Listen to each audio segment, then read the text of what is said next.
Here we are, doing this again. Now, I haven't done this in the longest of times, and honestly, I don't know where to start. But I don't want to bore you with the same type of content, so I thought, why not just start from the beginning? Now, I bought this 2003 gem from Mercedes with the sole purpose of bringing it back to its former glory. With no mechanical background, I had no idea I was purchasing one of the biggest challenges of my life. Why, you ask? Let me explain. Well, the car came with a lot of faults I was aware of, like the roof, missing caps, running rich. But what I didn't know were the rest of the damages, like the overheating issue, engine issues, and worst of all, fire damage. I cannot quite put my finger on what exactly caused this, but this, for sure, caught me by surprise. With a bit of electrical knowledge passed on from my dad, I went in headfirst and tackled the BCM issue first. I bought a new wiring harness and a fully equipped BCM. I spliced in the new harness and connected the new BCM to the car. Go on. Yep. And there you have it. I successfully got all electrics in the car working. The only thing remaining was to get the car started.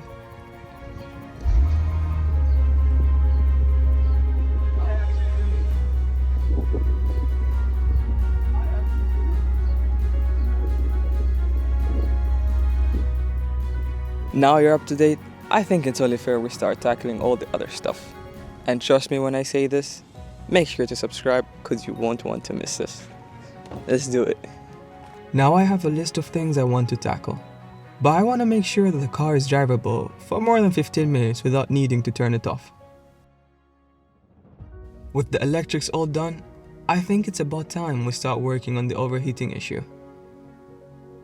So, going back to it, the fan won't kick in and the temperature light will always stay on. The car is reading the temperature just fine, so maybe this could just be an ECU issue.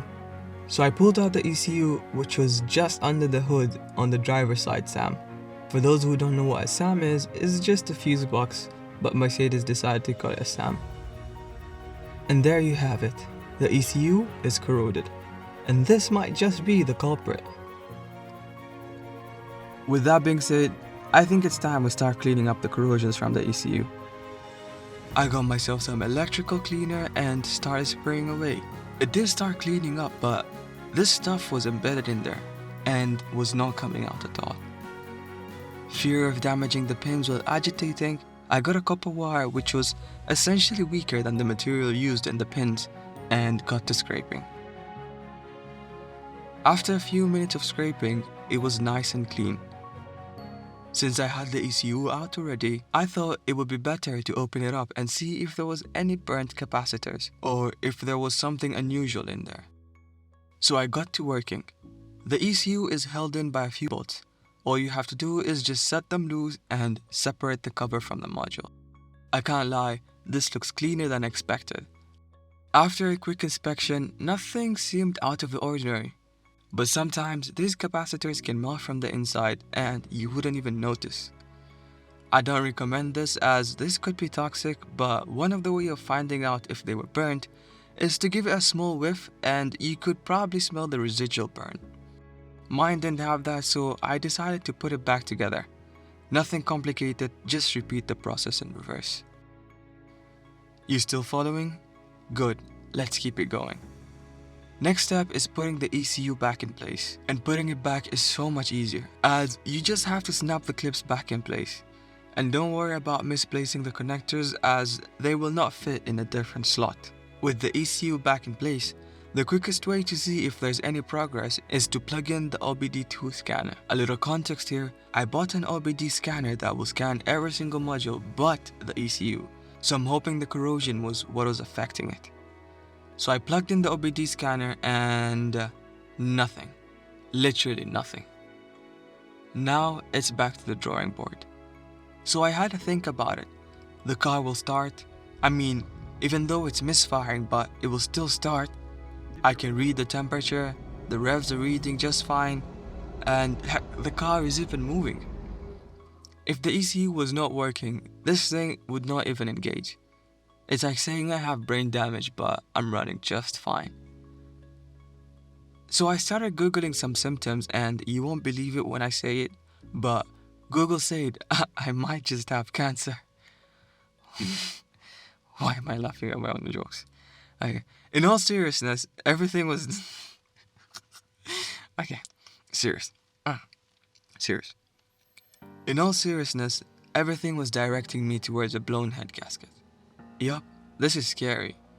With that in mind, I started checking for patterns. Car will overheat quickly when driving.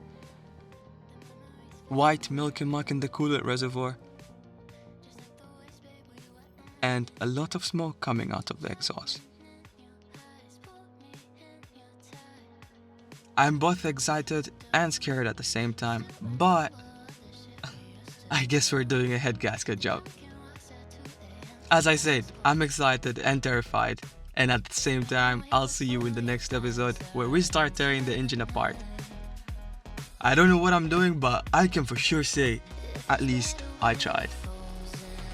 Thank you guys for watching all the way to the end. I appreciate the support, and comment down below what you think the issue could be. Am I on the money on this and this could be a blown head gasket, or am I just overthinking it?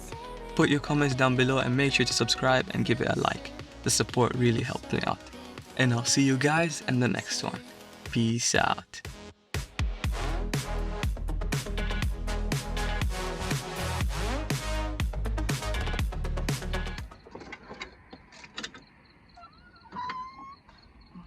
Oh my god.